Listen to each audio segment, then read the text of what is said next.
Hi, hello everyone. Just let me know if you can hear me and see me well. Before we start, I just want to make sure my audio and video is working well because we are going to do a really good session today, and I want to make sure we have the best possible quality for the audio and video as well. So just say hi and say where you are joining from and how you feel today. I'll read some of your comments and then I'm going to explain what we are going to do in this Mindset Live session today. As this is just one of the series I do every other week on Wednesday, and we learn a lot of stuff about mental fitness these days because that's what I'm focusing on. And even the last session, we focused on how we can energize our Sage brand, meaning how can we be more productive? How can we improve our relationships just by knowing how to energize the right part of our brain? So the Sage brain and not the negative brain. Uh, so let me just know who is here so that I can see your comments. And also, I'm very curious who here is here to become more productive. So, who here would love to become more productive? If you can just let me know who here came here to become more productive as a teacher, or even improve your well being as a teacher, or even improve your relationships, either with your students, with your colleagues, or just with your family and friends. So, just say, yes, I'm here to improve my relationships. Um, yes, Okay. Just let me know if you can still hear me and see me because I can see some of the comments and I don't know if it's just on my side or I do have to make something work. Okay. Just say hi or just say anything because I can't see any of your comments and I'm just wondering if there is some kind of problems with the commenting. Let me just double check my LinkedIn and YouTube, and maybe you asked and commented there. Okay. Now I can see. Okay, something happened. Now I can see your comments. Thank you so much. So yes, some of you are saying I'm here to improve my relationship with my students. Brilliant. So I'm going to show you what we can do to improve our relationship with students. Now, I just wanted to thank you that you found 1 hour of your time today to be here, all of you that are commenting right now and that join us in this session, because I know how precious your time is, especially as teachers who don't only have lessons and sessions with your students, but who also have to prepare and spend extra time doing it. So thank you so much for your time. I really, really appreciate it. And I will make sure to make the best use of it. So, what we are going to do or achieve by the end of this 1 hour is these three things.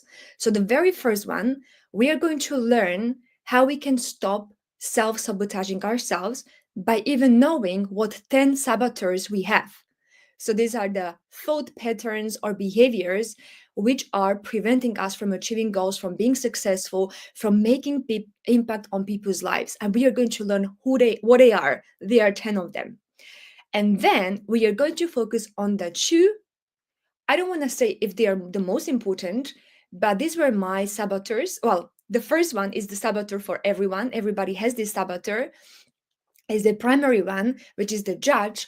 And then I chose to focus on stickler, which is the perfectionist. That's type of the saboteur. So these two, we are going to go into more detail and we are going to learn how we can actually work on these saboteurs and shift them into a sage mode. The sage mode is the wiser you that takes control of the situation. So that's number two thing.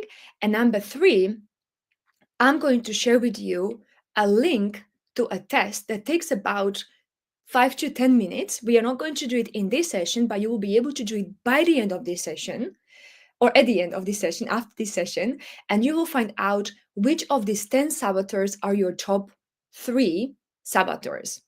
Well, you will see the results for all of them, but you will see where you are with these saboteurs. Now, this doesn't mean this will be super accurate and it can be changing, but you will be able to see, oh, these are the saboteurs I need to work on. And then in the future sessions, I'm going to share with you more steps what you can do to deal with those saboteurs. Who is happy with the agenda for today? Just say yes, happy. Just bring it on, Steffi. Just make some noise in the room, please. Just make some noise in the room so that I can see who is in this virtual big room I'm imagining right now. So it is quite tricky for me to have these virtual sessions because I need to imagine all of you sitting. I know you sit in your own, maybe a room in your house, maybe in the classroom, I don't know, but I'm imagining all of you in a big virtual classroom. And that's what helps me keep this very engaging. But I would love you to engage because remember, if you put 100% of yourself into this, you will get 100% out of this. If you just put 20% into this session and into you implementing things that I'm going to show you, you will just get 10% out of it. So it's easy maths. So make sure it's 100%. Great. I can see some yeses. So quite a few people look to be really excited. Katia, Bash is here. Zhu, Summer Shams, and Kwasi is here. Thank you so much for commenting. Brilliant. And yes, and Y is ready. Good. So, do you remember what I promised last time? What we are going to finish? Who here was last time? And I promised something like we are going to finish this, and then I'm going to share the link with you. Does anybody remember what we are doing last time? When we were looking at our saboteurs, and then we did one exercise or one type of exercise that helped us shift from the saboteur, which is this automatic thinking, negative thinking that we have about ourselves and the world around us or about others. And then sage mode is the one that helps us, is part of our brain that actually helps us come up with creative solutions and just become more productive as teachers. So what was the name of it? Anybody remembers? Anybody remembers? I will share my screen as this may help. This may help just fresh up your memory, and a few more people are joining, so I just want to welcome you here. We are just going to practice PQ reps. So it's PQ reps that we are going to practice. We practiced them last time, and again the PQ reps, which stands for positive intelligence repetitions. That's the positive part of our brain. This is the right brain. It helps us improve our performance, well-being, and relationships as a teacher. So the PQ rep, we spoke about it last time. What is a PQ rep? It's a quick 10-second mental exercise that helps shift your brain from saboteur mode to sage mode by focusing on a physical sensation. So you basically laser focus on one sensation, and this is how you break the mental pattern or mind patterns and this automatic negative behavior, which is what saboteurs do. So that's what kind of like creates this mind and body connection. And we spoke about the first five. So we were practicing a breath focus. That was the first PQ rep. Then sound listening, where we were listening to sounds close to us and then farther from us. Then visual focus. So this is where we were focusing on one object and just becoming kind of one with that object, being really present. Then we were doing the body scan, when we were just scanning our body and seeing what kind of sensations there are in our body. And when we detected some kind of negative or bad emotion we had in our body, we intensified it, right? What is the word? Intensify, right? So intensified it so that we can really feel it and then we could release it. So that's what we were doing. And number five, we were tasting either food or drink. I remember I had my celery juice. Some people were drinking just water, and others had some kind of nice food. Now we are going to continue with five more. This is just to warm us up for the exercises we are going to do. So who is ready for more PQ reps? We are going to practice them now. Who is ready? Just say ready. I'm ready. If you can just say that, then I know I can start sharing those 5 PQ reps with you. And then we are going to go into these saboteurs and see what kind of saboteurs we have. So Katia is ready. Anybody else is ready? At least 3 people needs to write down they are ready so that we can start. Yes. Okay. More people are saying they are ready. Fantastic. Nice. So let me just continue with the sixth one. So the sixth one is touch sensation. So for this PQ rep, positive intelligence repetition, we are going to hold an object. So what I'm going to do, I'm going to hold my pen. You pick whatever you have next to you, and it can be even your clothes or your face, your hair, whatever you choose, but you are going to hold that object near you, like a pen, yes, or a soft fabric, whatever, and then you're going to feel its texture, temperature, and weight. So is it heavy? Is it light? Is it cold? Is it warm? Is it smooth? Is it rough? And focus on what it feels like in your hands. So this is something that you can practice. Let's say you start a session with your student and you just want to be focused and present and like have this high peak performance, or you're about to give a presentation or workshop or LinkedIn live like I am doing right now, or you are about to enter a sales session with a potential student and you feel a little bit nervous and you have this negative thinking. You just grab an object and practice with that. It's going to help you shift into your sage mode by you energizing the sage mode. And it just takes 10 seconds. Again, we don't speak here about 1 hour long yoga, which is fantastic and is the best exercise, but this is something quick and practical that you can implement on the go. So tell me, what object are you holding? I want to know what object are you holding right now? And if you're still practicing holding that object, just pretend it's the first time you are actually holding that object and seeing that object. And that makes you more present, more grounded, and interrupts this negative mind thinking, right? So, what objects are you holding in your hands right now? A small phone, Kwasi saying, Nikolai saying, my Southampton Uni and Harbin Uni mouse mat. Nice, nice. I'm sure from now on you'll look differently at this object or any object you will practice this with. Bash is holding a pen. Fantastic. So this was one. Now we are going to practice another one, number 7, which is intentional pause. So this is a very good one to practice when you are in a conversation which maybe is a difficult one, or you just want to be present. Maybe it's with a student who is late all the time and they say something to you and you have to respond. So maybe your saboteur would like to react and say, but you are always late, or if they don't pay you on time, you never pay me on time. Or if you want to, speak with your friend or your family member and you want to say something, but you want to make sure when you respond, it's from your sage mode, not from your saboteur mode. And that's where you can practice intentional pause. So before you answer a question or comment on something, take a deep breath and pause. Focus on what you want to say and how you feel. But this means as well that you are not really preparing answers when somebody is speaking. So you are fully there, present, kind of listening to them, and then you intentionally pause. So imagine somebody would say like, "Oh, Steffi, I'm always late because I just sleep longer and then I just kind of like wake up later." Let's say a student says this to me. So I could just, straight away react, or I can pause and say, what if you tried to put your or to set your alarm clock for earlier? Or, what if you just came 5 minutes earlier and had a nice chat with your classmates?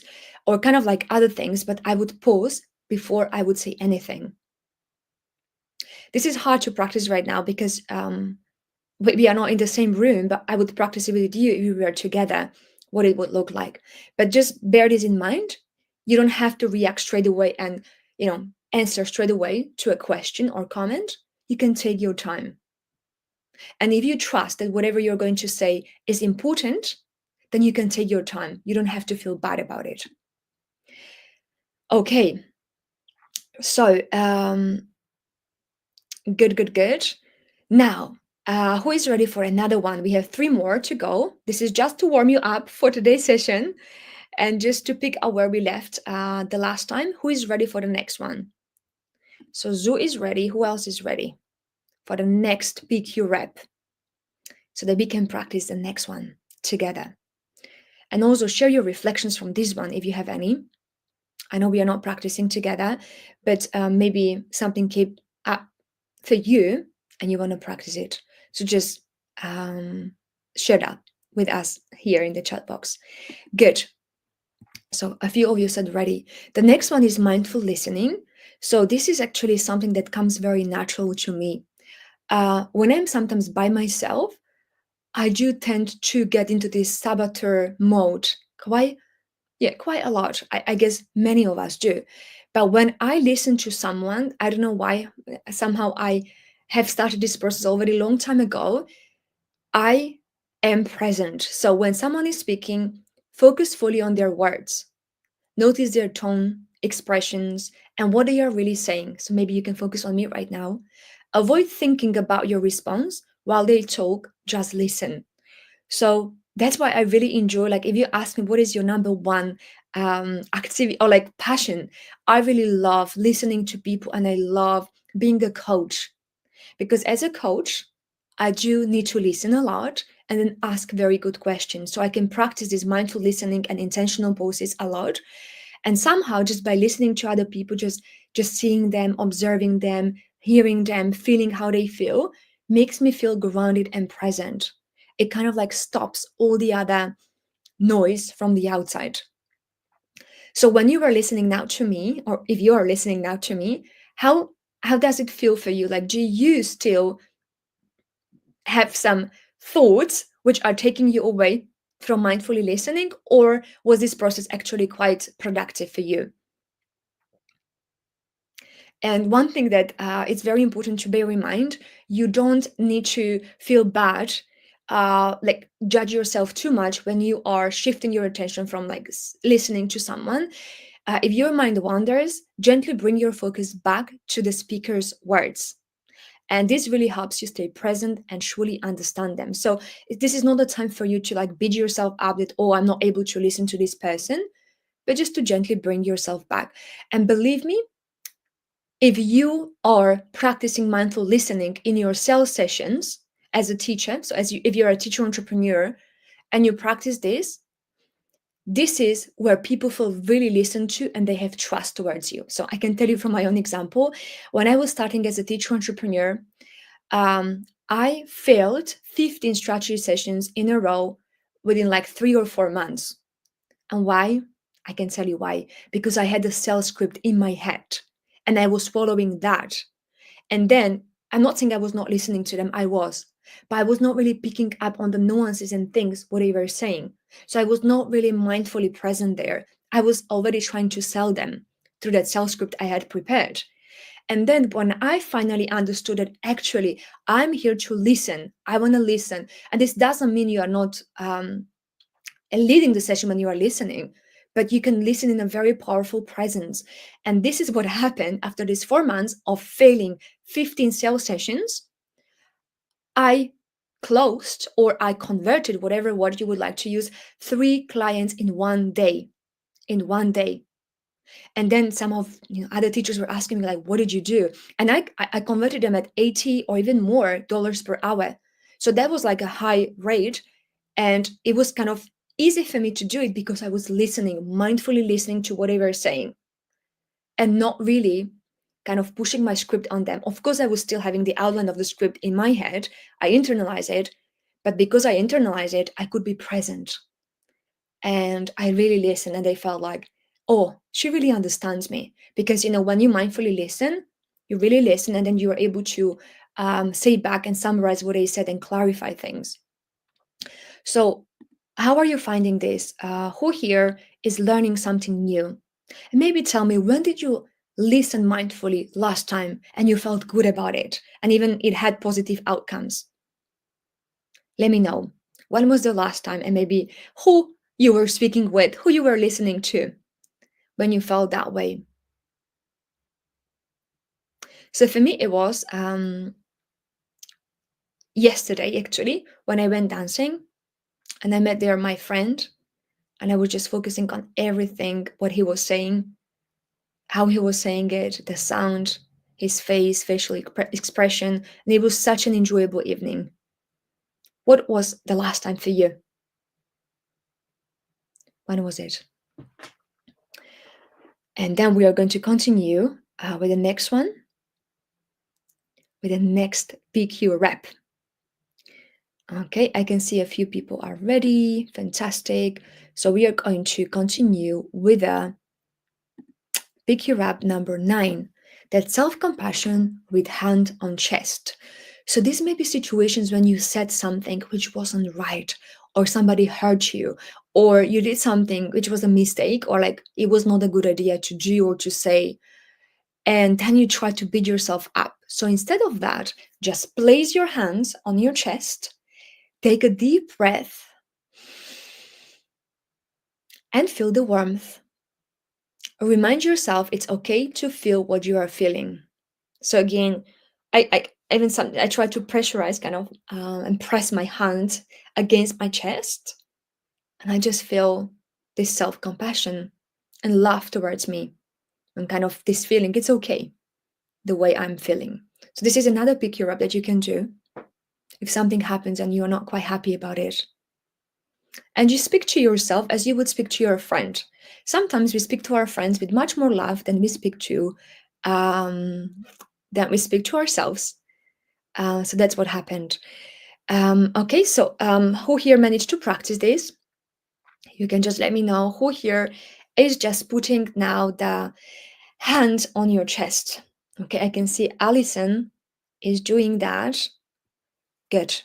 So that's number 9 that you can practice. And it's very easy and it's not really like you can do it in the public, you can do it when you're by yourself, because some of the PQ reps are more like loud and maybe you don't want to do it in the public because it would maybe look a little bit unusual for other people. A few PQ reps we practiced last week, but this is something you can practice, right? Just put your hand on your chest. Okay, and the last but not least, mindful walk. So who likes walking? Who really likes walking here? And maybe even how often do you walk a day? I walk 1 hour a day on average, sometimes even more, but that's my usually minimum. And it helps me really feel good. And when I'm walking, not always I do it, but when I'm aware and I want to have a mindful walk, I really take a slow walk and focus on each step. And this really helps me stay grounded. I notice how my feet touch the ground and the sensation in my legs. So that's what you can do. I know you're probably not walking right now, but when you walk, so just observe the sights, sounds, and smells around you and feel the feet on the ground. And then the sensation in your legs. Maybe it's sometimes a little bit painful, maybe tense, maybe relaxed, but feel the energy when you walk. Nicola is saying, I walk to and from work. It's 1 hour a day. Wow. Okay. So you also work 1 hour a day. So that's really helpful when we walk. It does help balance our brain and energize our sage. And especially when we have mindful walking, because we could walk and think about all these negative things that happen on that day. Oh, and why is making 8,000 to 10,000 steps a day? Wow, that can be a long, like that can be a lot of mindfulness there, right? With every step being mindful. Good. So this was just something I wanted to share with you, the 10 PQ reps, and I can share them with you as the bonus towards the end of the session. And now, what I would like to do, I would like to actually focus on these 10 saboteurs I was speaking about, because again, what we are doing right now, this is the awareness in a way. When you are aware, okay, I'm feeling negative emotions, and the PQ reps, what we are practicing right now, it means, oh, okay, I caught that negative emotion and I'm going to try to put it into a sage mode. And again, for those of you who weren't here last in the last session, this is not to say that it's not good to feel negative emotions. Of course, it's good and they are important because they are like messengers of some important information that we needed to receive. But it's how long do you stay in that negative emotion, or what do you do with that negative emotion, how you respond to it. So that's what we are going to take a look at now. So what I'm going to do, I'm going to just share another screen that you should potentially see. Let me see if you see it. No, you don't see it. Okay, so I will just stop sharing and just let me know how you are right now. How is the energy here? Do you feel good? How do you feel right now? Just let me know how you feel right now. Good, relaxed, maybe conscious, anxious. Any feeling is welcome here. We are just becoming aware of the feelings we are feeling right now. And I'm just about to share my screen.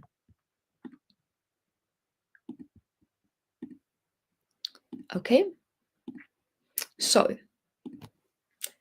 10 saboteurs that stop you from being successful and productive as a teacher.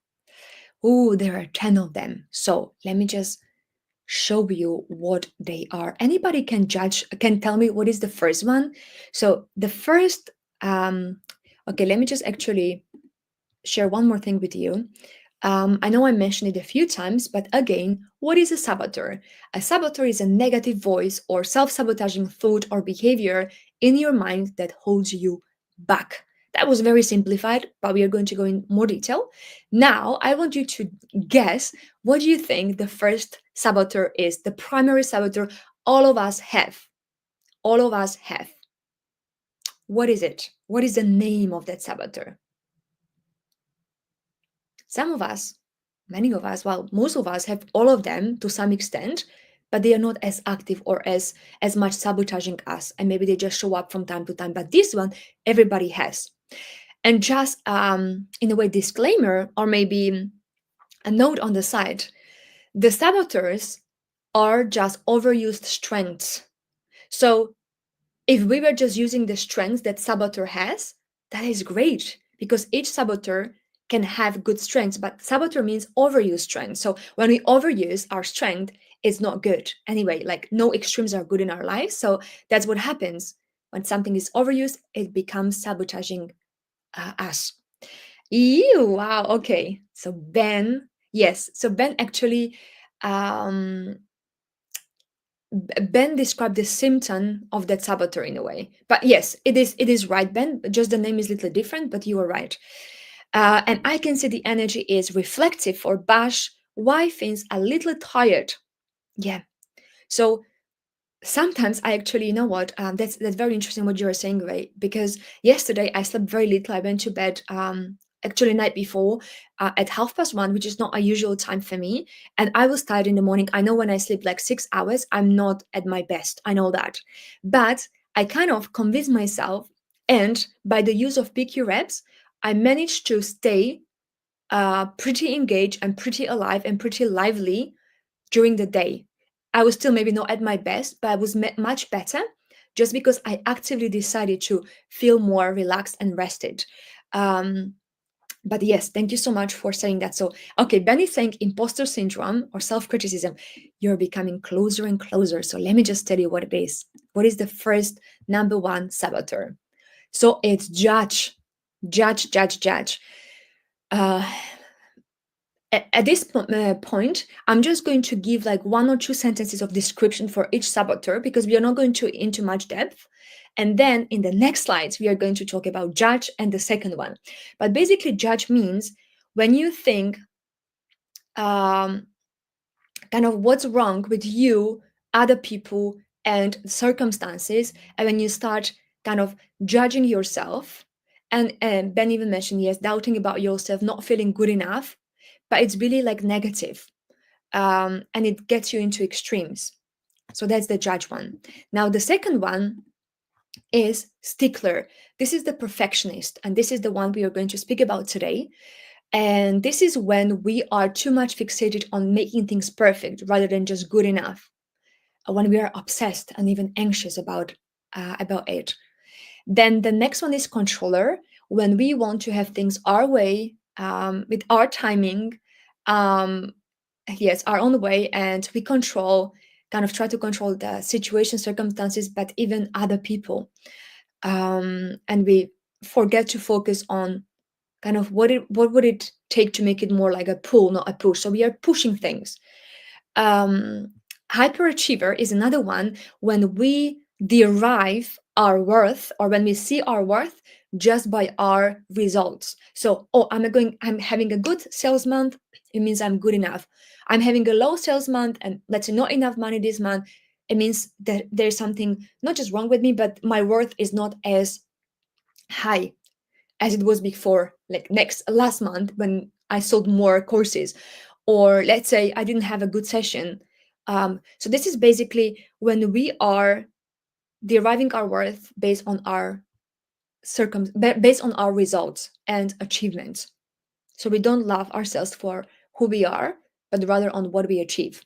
Hyper rational, this is when we are over rationalizing everything. So even in the situations where there should be more of empathy, when we listen to other people's emotions and we just try to kind of like over rationalize it and try to explain kind of logical reasons why the person shouldn't be upset. So that's can be a saboteur, right? And again, with all of this, all of them have strengths. So if it's not overused, it's actually a good thing. All of this is a good thing, to be rational, to achieve things in your life, to be determined, and kind of like go through life that you know what you want, but not when you overuse it. Hyper vigilant, this is when you just anticipate kind of like wrong things or bad things, or the worst case scenarios in almost everything. So the healthy vigilance is good, but when you just overuse it, it's not good anymore.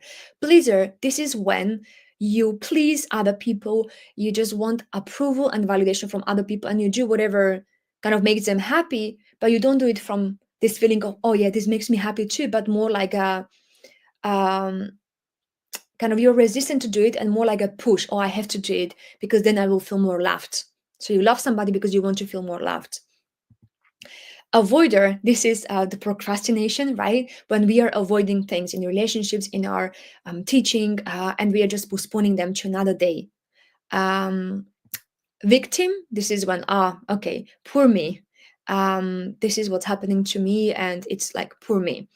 And restless, it's when we can't focus on one thing at a time, or when we get too excited about everything at the same time. Like we have 10 or 15 different ideas, and we just get so excited that we are not able to finish one properly. We just jump from one thing to another, from one project to another, from one relationship to another. Okay, who here is learning a lot? Have you learned something you didn't know before? Which of the kind of piece of information is new to you? And again, as I said, I'm going to share a test with you where you can actually test yourself what kind of saboteurs you have. So I will share that with you just towards the end of the session. But what are you learning here? Just let me know, what are you learning here?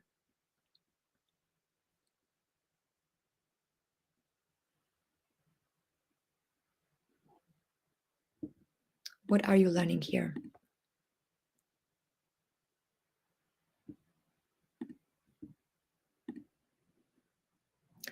Okay, eye-opening, Bash is saying. Stickler is a new word that I learned today. Yes, so it's a perfectionist stickler. It can have more names, but yes. Anything else? What are you learning here today? Just let me know.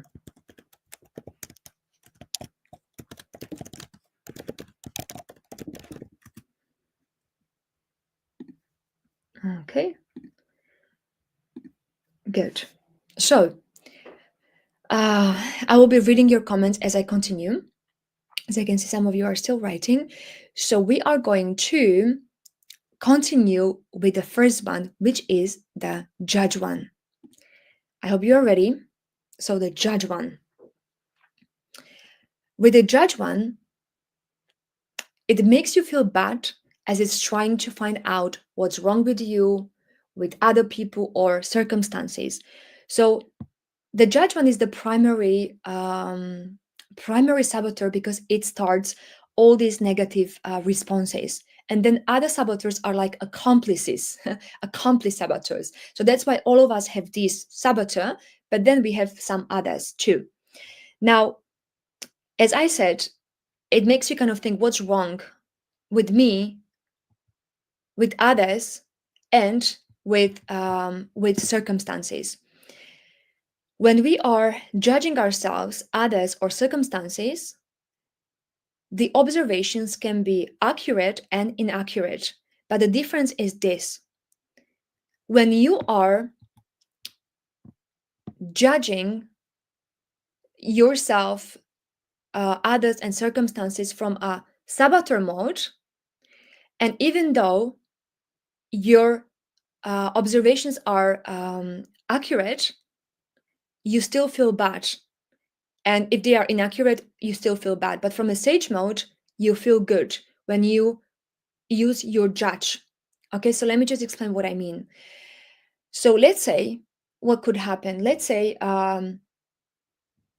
you missed a train. Okay, you missed a train. And now you can observe the situation and say, oh, I'm always late. I am so I'm so bad. It's so bad. I will never improve in this. Oh, and now I will miss the important meeting, or the person will just be angry with me, and you feel bad. Okay, so that's, it may be accurate observation, but you just feel bad about it, and then it doesn't help you because you are in this pattern, in this kind of like thinking, mental thinking, and feeling bad about it. Now, I'm just trying to say something, that it is not about like you shouldn't judge things, because the judge is there for something. So it's very important to kind of like see the situation, what happened, and to be able to use your judge in the correct way. But when you use it from the saboteur mode, it always makes you feel bad and you are sabotaging yourself. Now, the same thing could be where you could take a breath, maybe do a pick your rep as we were practicing before, and have a more productive talk with yourself and say, yes, this has happened a few times already, and it does affect, my life and my relationships, and I want to do something about it. Or at least, if you don't know at that moment what you want to do about it, at least you accept that, okay, this didn't go well, and it's a pattern that has been repeating a few times, and you decide maybe later what you want to do about it. Maybe you want to always just leave the house 5 minutes earlier just in case, or you just want to give yourself this what do you call it, this time, buffer time, right? So you will decide maybe what you can do about it, but judging yourself and feeling bad about it doesn't actually help, because then you will come maybe in a bad mood in the to that meeting where you're going, or you will spend just 1 hour on the public transport just feeling bad about it. So you could kind of in, let's say, 2 minutes or 1 minute, when you see that train leaving and you just missed it, and have this kind of this situation where you accept what happened, and maybe do even something about it there. Or maybe you can even say, okay, what I can do about this, I come late, the person will have to wait for me, so maybe I can ask them to go to the cafe and the first drink is on me, or the whatever they order is on me, just to apologize for what I did. But if you don't even go to this sage mode where you are creative and try to find solutions, you will beat yourself up so much that you will have this bad energy, did 1 hour on the train, you will feel bad when you meet a friend, and they will feel bad as well and not respect it. So that's where the judge is very tricky. Okay, so just one thing to mention here: imagine you would have a day, or you would live a life without having a judge inside you. So what could it look like? It would be something that you would be without emotions. You wouldn't be able to tell, even if you hurt someone or somebody hurt you, you wouldn't be able to feel any emotions about it and kind of make conclusions. Or maybe you would feel unconditional love all the time, all day long. So then that's where we say, but we are humans. We do have emotions, and it's okay to have them, and it's okay to feel bad. But the faster you shift to your sage mode, the faster you can decide what do you want to do about it. And now one thing is, um, if you, let's say, are late for the train and you make this inaccurate observation, like now my friend will never want to speak with me, or now they will feel not respected, or you will make other conclusions. So then self-fulfilling prophecy means that actually that will happen. That's how they will feel. That's how the meeting will go. Um, and instead of that, you can take more active approach and make the observation, or like decide to do something about it that will be actually empowering. As I mentioned to you, maybe you can buy them a meal, a drink, and then make a commitment with yourself. Like you will just leave 5 minutes earlier or even 30 minutes earlier when you meet that person next time, so that they don't feel like they, so that you make sure you are there on time. Um, so basically, yes, whatever observations you make, they become self-fulfilling prophecies. So that's why when you attract, kind of like when you feel bad and you have these negative emotions, you attract more of it, because that's how you see yourself already acting or feeling. Does this make sense? If you can just say yes, makes sense, no, it doesn't make sense. Anybody, if you can just say if it makes sense or not. We'll just read your comments. Okay, so it's making me think, Nikolai is saying. And Aurea is saying, learning that what thoughts I had as saboteurs. Baj is saying, we need to be aware of all of them and respond when it happens. Yes. So this is very good, Baj, what you're saying. That would be the ideal. So when something happens and you really feel bad about it, and you just, lost control, lost it in a way, sometimes you may not have enough time or power, or your sage may not be energized enough to convert it into a gift and lesson. Okay, maybe it's not the case, but you have three options always. You can either keep feeling negative and self-sabotage yourself and more, knowing that it's not going to be helpful for the person and you, but at least you know you have the choice. The second one is just to accept, yes, I came late for this train, it's not good, and I know it's happened a few times, but I accept it and I want to see how I can improve in this aspect in the future. So maybe I come home later, after this meeting or at the end of the day, and I find a better solution for this. But you don't convert it there and then and kind of like see the gift in it. But maybe if you can accept whatever happens and then convert it into a gift, or the lesson it brought with it, and even take action, as I said, like buy them a meal or apologize ahead and tell them, like, they can wait somewhere else in warm and you will just pay for whatever they order, or whatever it would be, right? So that's what happens, kind of like, yes, we need to be aware of it. That's the first thing. And then accept or convert. Diane is saying, I'm learning that I have a problem. Okay, Diane, if you want to expand on this, would be great. Bash, for train example, I will think perhaps I received some kind of protection by missing the train. Protection against an accident or something negative. So that's a very good point. And there are many examples and stories I've heard on the news when the person just missed the plane and then the plane actually crashed that plane, and then they felt like, okay. So this is when you can look for the gifts in every situation that happens. So even like when I failed these 15 strategy sessions or sales in a row that I mentioned to you earlier on, I was brutally judging myself. Like honestly, a lot. I felt like I was the worst salesperson. I felt like, oh, I can never be a teacher entrepreneur. I was not having the best, maybe love approach relationship with myself. And then as I was going through this process, I understood that actually I can convert, I can accept what happened. Okay, I failed 15 times in a row, and what gifts and lessons are there for me? Number one, I should focus mindfully on the person and not trying to follow the script. Number two, I'm learning about my niche, about my students, what they want, where they are, where they want to get. So that's number two. And number three, I realized that actually I'm a teacher entrepreneur, an entrepreneur because I'm not giving up if there, even after 15 failures. So yes, that's a very good example, Bash, about looking at the gifts in that situation. Bash is saying, how many times do we say, if I was 5 seconds earlier, I may have been part of the accident? So true. Yes. So Alison is finding this very interesting. I'm happy. And Kwasi is saying that's building our strengths on our weaknesses. Exactly. Yes, that's what it means.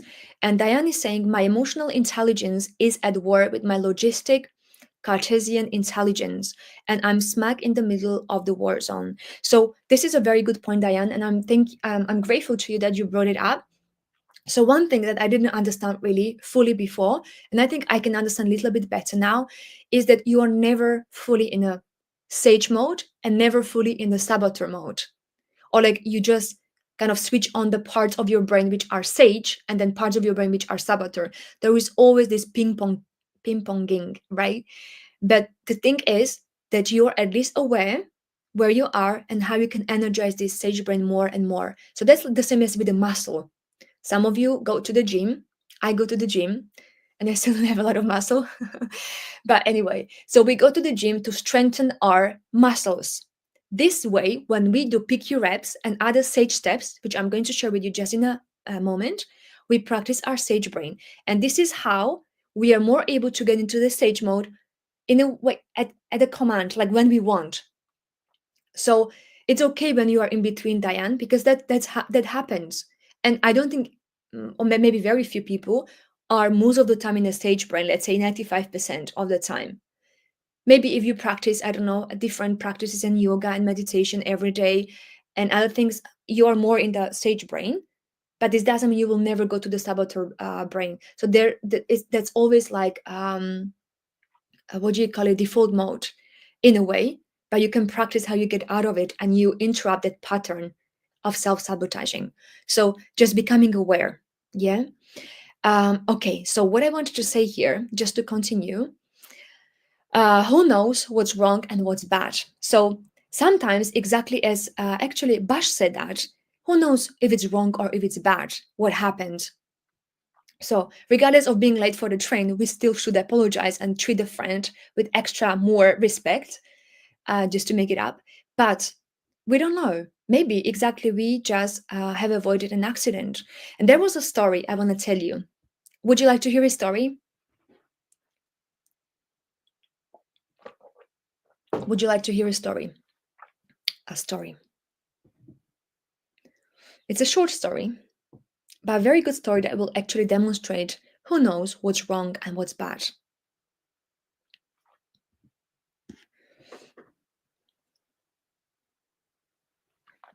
Okay, I can see some of you are ready for the story.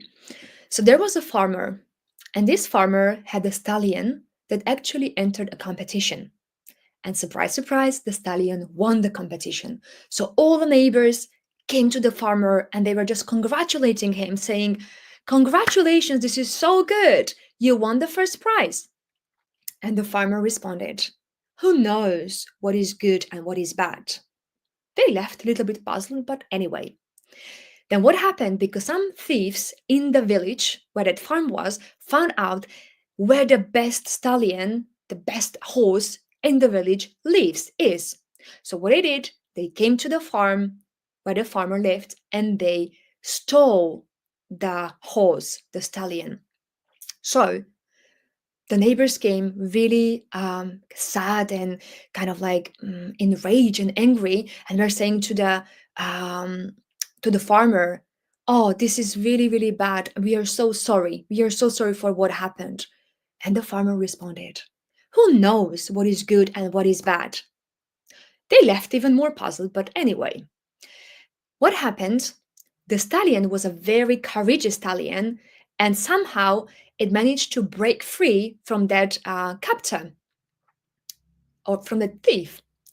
And the stallion brought even more wild horses into the farm where he used to live. And all the neighbors came very happy to this farmer, saying, "Wow, congratulations. Now you don't just have the best stallion in the village, but you have many horses that you can actually train and win more competitions." And the farmer responded, "Who knows what is good and what is bad?" They started to become a little bit worried about this farmer, the neighbors, but they left. What happened?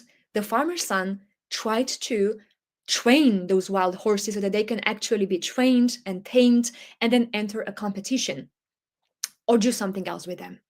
As he was training them, he broke his leg. The neighbors came to the farmer with their condolences and they were saying, "Oh, we are so sorry for what happened to your son. This is not good." And the farmer responded, "Who knows what is good and what is bad?" They were really worried about him right now. Like, he is becoming crazy and weird. Why is he having these responses? And then what happened? A war started in that region where the farmer lived. And they were taking all the men who were certain age and who were physically fit to the war to fight. But the farmer's son couldn't go because he had his leg broken. Now, at that point, the neighbors didn't bother to come to the farmer because they knew what the response would be. Yes, so this was what Bash started, the saying like, yes, we don't know what is wrong or what is bad when we miss a train or something else happens. So when we fail a strategy session, when we don't have a good session with the students, or when we maybe get even hurt by someone, or when we lose some money, or when we make a wrong investment in terms of our money, or something else, when, I don't know, our family members break their leg or something else happens, we don't know if it's good or bad. So that's why we shouldn't really judge it. So, who enjoyed this story? Just say yes. I enjoy this story so much, and maybe give like to this live as well so that more people can watch it, or maybe recording now, or if somebody's joining even now. Who enjoyed the story? Just let me know who enjoyed the story. And now we are going to. I loved it. Okay, thank you, Bash. Thank you, Bash, for loving it. So the sage steps. What we are going to do with this saboteur: catch the judge. So first, when you become aware that the judge is present, you catch the judge. Just catch by, "Oh, I caught you," and make it more fun. Like, "Oh, now I'm aware." So when you catch a judge, it means you are breaking that pattern of your mind that is self-sabotaging you. So you just need to be aware, okay, now I'm judging myself. Now I'm judging others, like unhealthily or excessively, okay? And then you need to celebrate. So this takes just 10 seconds. You catch the judge and you celebrate, like, "Yes, I caught you. I don't allow you right now to take control. I'm going to take the control." The I am is the sage in you. And you repeat the process. So you catch the judge for 10, you just spend 10 seconds there, you celebrate, and you can celebrate like out loud, like really like a happy dance or jumping, or just very kind of like calmly by putting hand on your chest and saying like, "Yes, I did it. I could it." And repeat the process anytime when it shows up during your day. And kind of like a bonus is to accept or convert, so that anything happens, and you don't have time to learn lessons from there, at least accept what happened and maybe try to convert it later. And when you can accept and convert at the same time and find the gifts in that situation, or trying to give it the meaning that would empower you, that's brilliant. Okay, who liked the first saboteur, learning about the first saboteur? Okay, yes, we've got a few yeses. Nice. Now, what we are going to do, we are going to just continue. This will be very quick, but just to give you some kind of idea about the stickler and perfectionist and the sage step, what you can take to energize your sage brain and to stop sabotaging yourself. So, who here considers themselves a stickler, a perfectionist? Just say, "Yes, me. I definitely was that.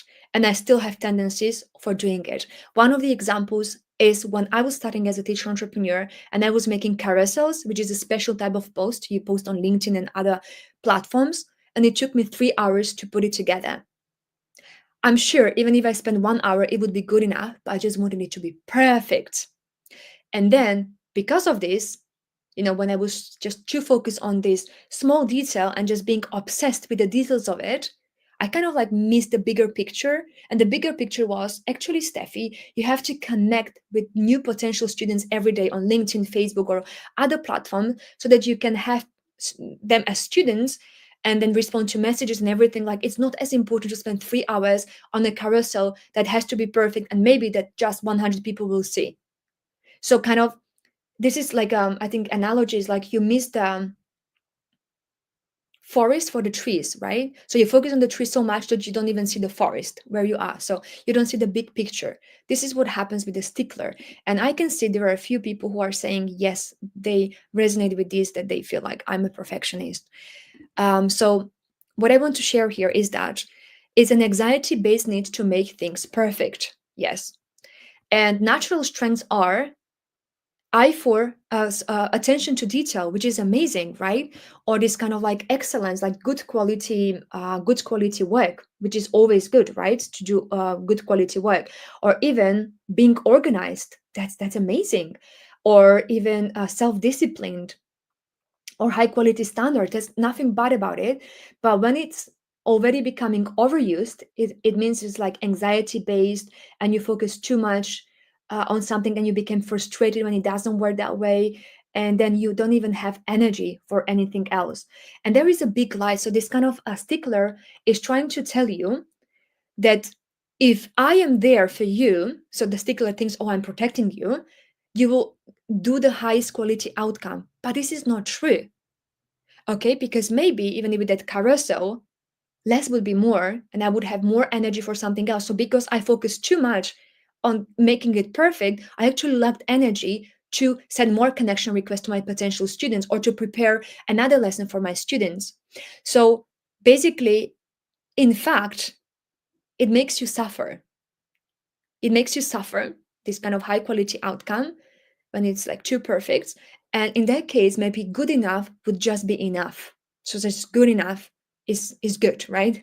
Or be okay with okay. That's what James says a lot. James is my business partner for those of you who haven't met him just yet. So this is what I learned actually from James. He was the first coach of mine who actually taught me how to weaken my stickler, my perfectionist, and just be okay with okay. And this is how I managed to publish my first podcast this week. And otherwise, like 5 years ago, it would have taken me months and years to just put together the first episode because I wanted to make it perfect. Now, my first episode is definitely not perfect, but I believe it's good enough. So that's how we kind of have this perfectionist is lying to us, like, oh, I will make your life easier, but it's not true. Actually, good enough is good enough. Now, what I want to say here, the sage steps. Okay, what are the sage steps? So I want to mention something to you. So there is this 20% in a way bucket and 80% bucket. What is the difference between these two? So when you are deciding like kind of like how much of a perfectionism you have to put into something, then the 20% bucket, it's there are some tasks when you actually need to be very precise and really like high standards. Let's say when you are filing your tax return, or when you are invoicing your students, or doing some other task where you actually need to be precise and really like, yes. So that's the 20% bucket. And you need to kind of recognize like, now it's important for me to be perfect here, or like very precise and really very attentive to details. But even when you do that, you should stay calm and not kind of like being obsessive and anxious about it, about this perfectionism. So maybe doing even PQ reps before that, like to become mentally, physically present, and then focus on it with the best focus. And this 80% bucket, which is a majority, is the things that we shouldn't waste our time to make them perfect, and really just good enough is enough, or be okay with okay. So it's my first podcast, for example, or even my first lesson plan for my students. When I was a niche student, I just went with this mantra: be okay with okay. Okay, okay. So, what have we learned today? We are at the top of 1 hour. Is there anybody still here with us? Who is here still? I see quite a few people watching, but if you can just make a noise here and just say, yes, I am here, still here, and maybe share your takeaways, what you have learned so far. And in the meantime, what I want to do, I want to share with you the 10 PQ reps that I still haven't shared, so that you can have it as a, yes, as a special bonus, and you can just be reminded of this, that you can, you can do it in your own time and you can practice them.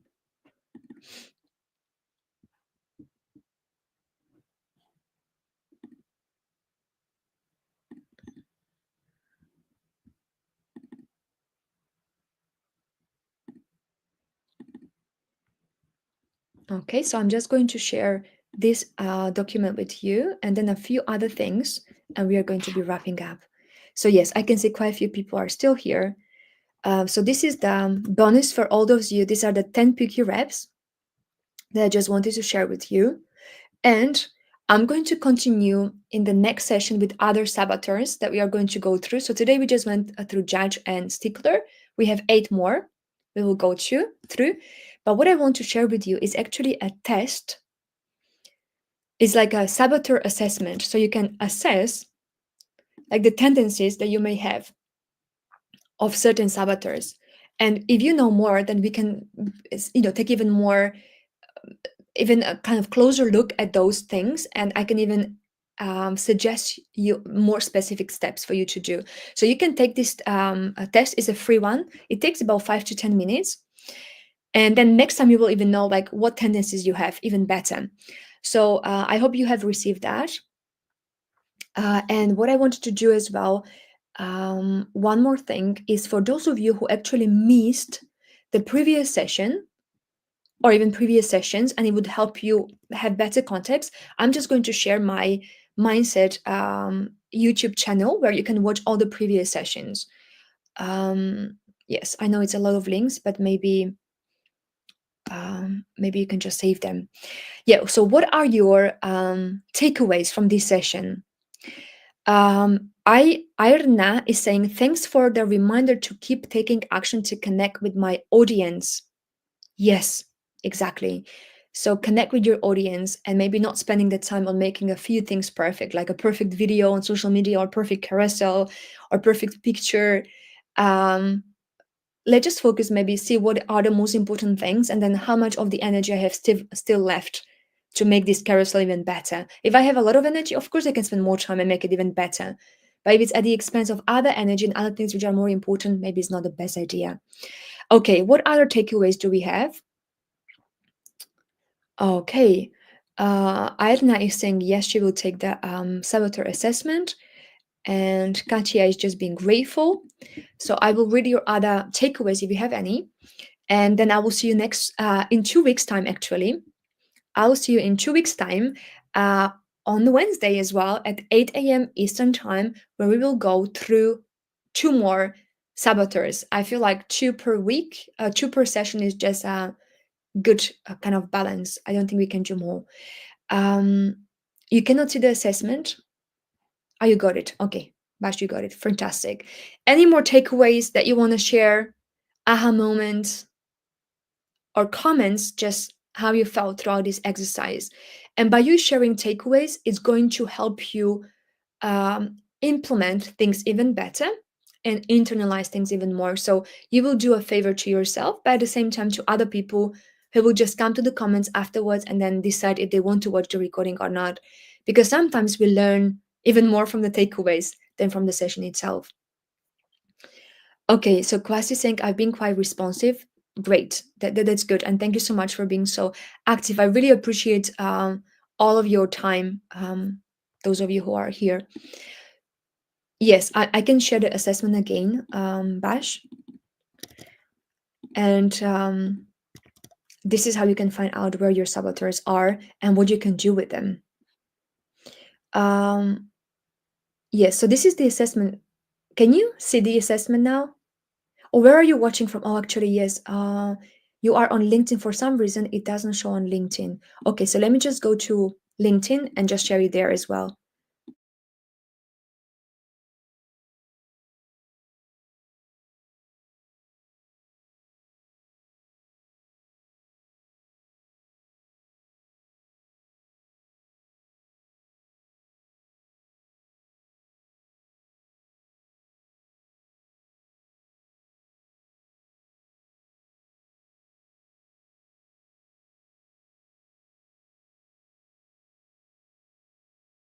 Okay, so I just shared it with you. I had to go to LinkedIn to share it there.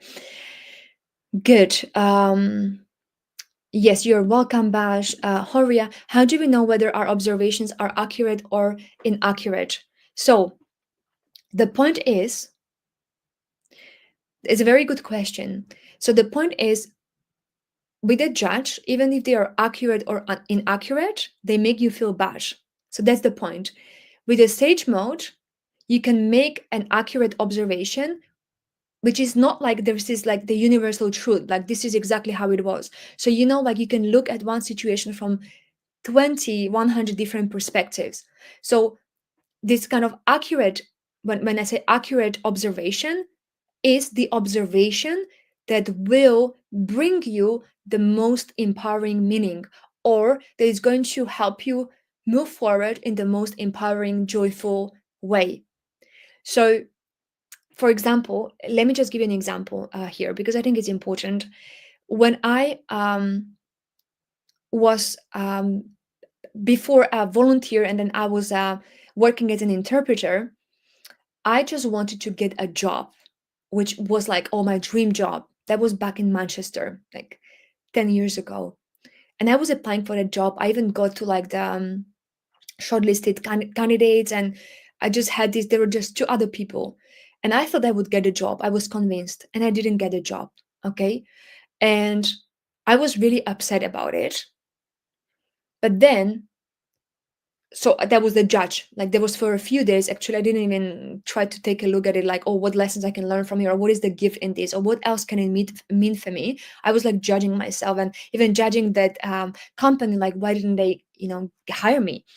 Now, the accurate observation coming from your sage mode, so that's kind of like an empowering observation. So because of that, because I didn't get that job, I actually left the city of Manchester and I went to live in Spain.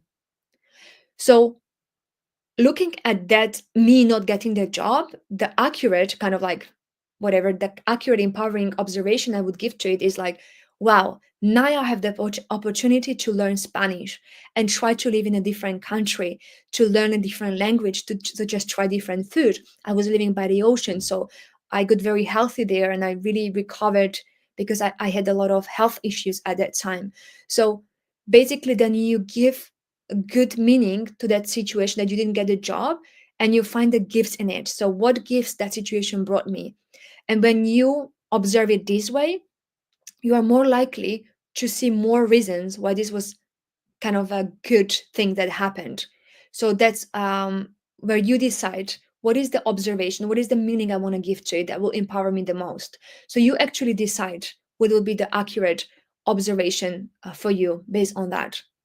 Does it make sense, Huria? Just let me know. And a few other people are saying just thank you, great session, thank you so much. And I hope to see you in 2 weeks too, in this session. Good. I hope you find it helpful, Huria. And Alison is still here. Fantastic, Alison. Good. Some of you really gave like 100% of yourself to this, and I do hope you will see 100% of results as well. And you will feel more productive as teachers. You will improve your well-being and relationships with your students, with your colleagues, and with all your audience on LinkedIn, Facebook, your family members and friends.